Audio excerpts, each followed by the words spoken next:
paciente cursa con un ACV isquémico con aumento de la PIC. El médico de guardia constata que tiene hipertensión arterial sistémica y le quiere bajar la presión. ¿Cuál es el riesgo de bajarle la presión a un paciente? Esto depende del sistema de autorregulación cerebral, en el cual yo tenía esta curva, ¿se acuerdan? Sí. ¿De qué dependía esta curva? De que yo mantenía, por la definición de autorregulación cerebral, la regulación cerebral intrínseca era que ante aumentos de la presión arterial, entre 50 o ante modificaciones, más que aumentos, ante modificaciones de la presión arterial entre 50 y 150 milímetros de mercurio, yo mantengo el flujo sanguíneo cerebral constante a expensas de ¿qué? A expensas de la resistencia cerebral. Si yo tenía poca presión, que me está llegando poca sangre al cerebro, ¿qué hacía mi vaso? Se vasodilataba, ¿okay? O sea, disminuía la resistencia para de esa manera asegurar el flujo. Si me llegaba mucha sangre al cerebro, se vasocontraía, aumentaba la resistencia para evitar ese exceso de flujo. Si el tipo tiene 180 de presión y yo le bajo la presión, tengo que tener cuidado. ¿Por qué? Porque puedo sacarlo de este equilibrio. ¿Y de qué dependía el equilibrio? De cada persona. Si tengo una persona hipertensa, puede ser que ahora el equilibrio sea 80, 180. Y si al tipo le bajo mucho la presión, puedo hacer que esté en una presión de 70, que es normal para otras personas, y eso haga que pierda la regulación, por lo tanto disminuya en este caso el flujo sanguíneo. ¿Se acuerdan que habíamos hablado del baja tranqui, el baja tranca? Acá está la evaluación de este ejercicio. Yo quiero bajar la presión, pero la voy a dejar en un valor en el cual el flujo se mantenga constante para mantener correctamente el sistema de autorregulación.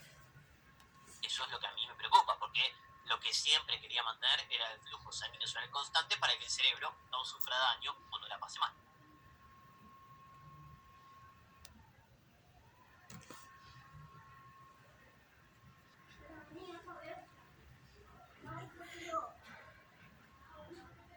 Bien, ¿cuál es la función de la autorregulación? Mantener el flujo cerebral estable. ¿Okay? Así que ya, perfecto, 50% de chance de pegarte. Y ahora vamos a la fórmula. ¿Okay? Acá me está preguntando eso. Flujo sanguíneo cerebral es igual presión de perfusión cerebral sobre resistencia cerebral. Y la PPC era la presión arterial media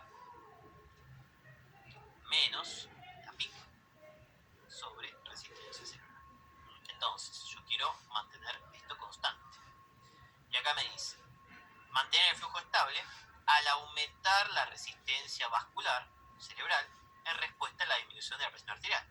Si me baja la presión arterial, me baja la PPC. Y si me baja la PPC para mantener la resistencia cerebral constante, ¿qué tengo que hacer con ese vaso? La resistencia. Tengo que dilatarlo. Por lo tanto, tengo que disminuir la resistencia. Si yo aumento la resistencia, no estaría manteniendo el flujo sanguíneo cerebral. Acuérdense siempre 2 flechas para abajo. Si me aumenta la resistencia vascular, es ante un aumento de la presión de perfusión. Por lo tanto, esto está mal. Ya la saqué, ¿eh? Fíjense que esta era más complicada. ¿Por qué? Si yo tengo un aumento de la PIC, ¿okay? Presión arterial menos la PIC, significa que esta presión arterial, ¿cómo se encuentra?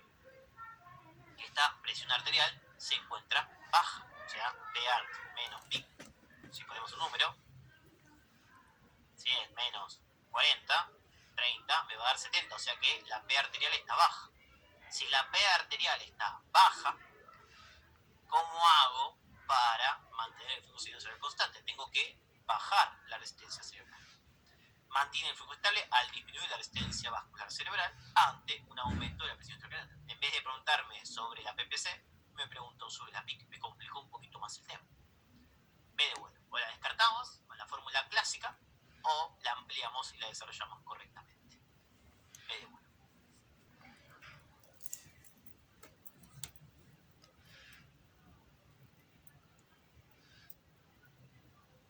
siempre que tengamos de audición, tenemos que sacar esto.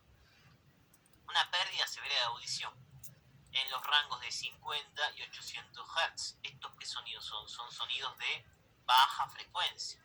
Los sonidos de baja frecuencia eran los sonidos graves. ¿Dónde suenan los sonidos graves? El ápice. Los graves, En la base. en nuestra basilar que tiene esta forma, tenía la base y el ápice. La base que era rígida y angosta, cortada, y el ápice que era ancho y flexible.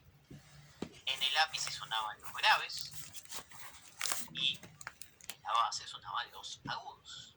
Entonces, si yo estoy perdiendo, y alta frecuencia sería, sí, a partir de 2000 se considera, generalmente, 1500, 2000, sí. Fíjate que 50 ya es súper grave, ¿okay? Entonces, acá te marca, si vos me decís 2000, yo ya consideraría agudo, o 1500, te va a tirar un dato tipo 2000 a 4000, no te lo va a poner en el medio, sería medio aguachado.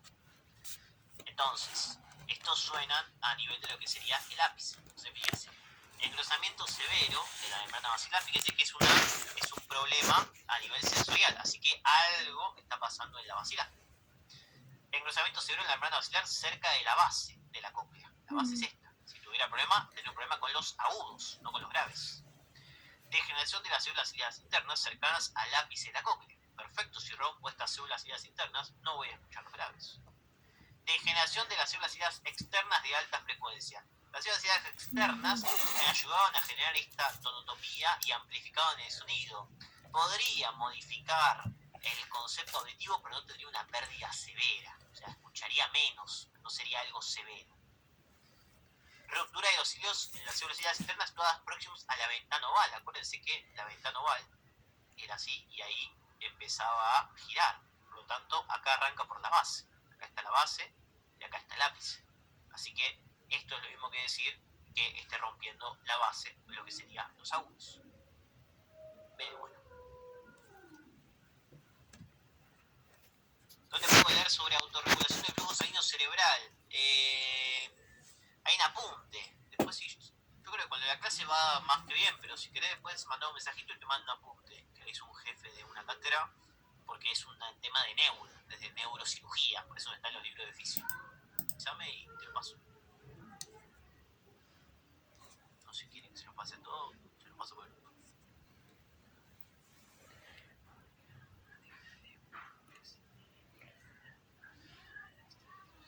Bien. ¿Cuál del siguiente caso corresponde a ejemplo de memoria no declarativa o implícita?